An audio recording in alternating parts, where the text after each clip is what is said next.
Hi guys, good morning. Guys, may isi-share ako sa inyo. May isi-share ako.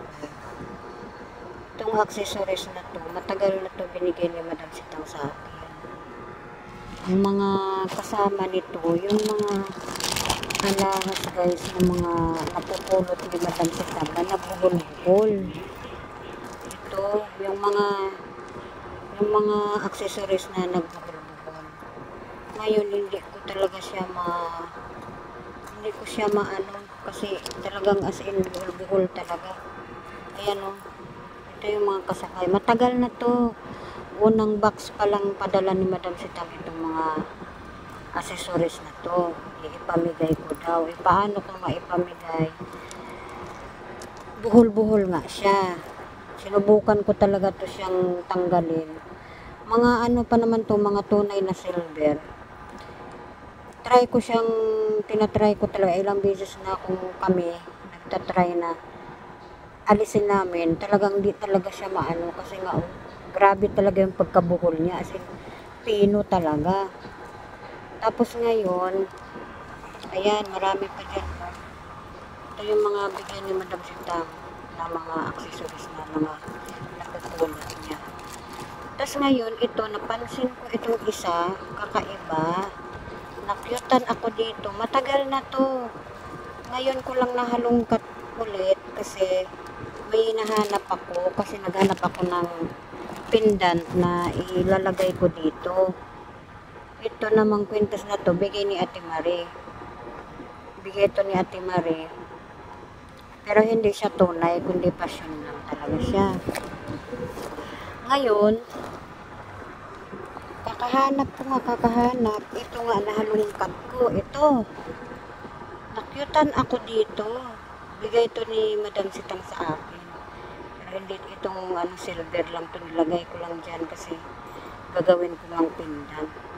Ngayon guys, napansin ko, meron siyang nakasulat dito. Ayan. May nakasulat dito. Ayan. Hindi ko lang siya mabasa kasi sobrang malabo, pero nung ginugugel ko, ang lumalabas doon 18 karat, hindi, 14 karat ang nakalagay. 14 karat. Hindi ako makasigurado kung 14 karat, tapos nakailang bisis ko na siyang ginugugel, yun talaga ang lumalabas doon. Pero ito, meron talaga nakasulat dito na hindi ko talaga maano kasi malabo. Binabrush ko na siya kasi napulot lang din to ni Madam Sitang. May mga putik-putik kaya binabrush ko. Ayan, tapos ngayon, naku-curious talaga ako dito guys. Kasi kapag ginugugil ko, yun ang lumalabas, 14 karat. Ngayon, pupunta ako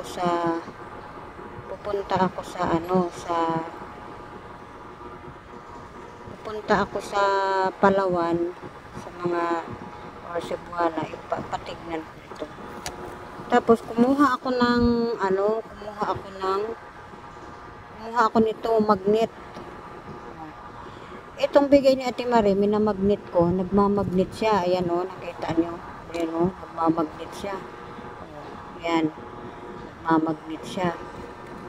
Tapos, pag ito, hindi siya nagmamagnet, guys. Hindi siya nagmamagnet. Ayan, hindi siya nagmamagnet. Kaya, lalo akong parang dahil parang baka mamaya tunay ito.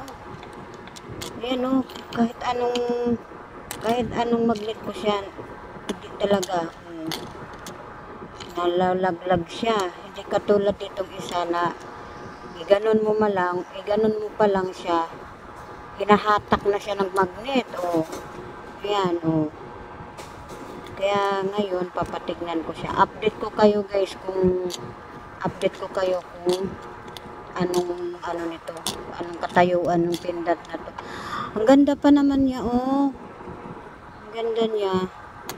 Hindi talaga siya nagmamagnet,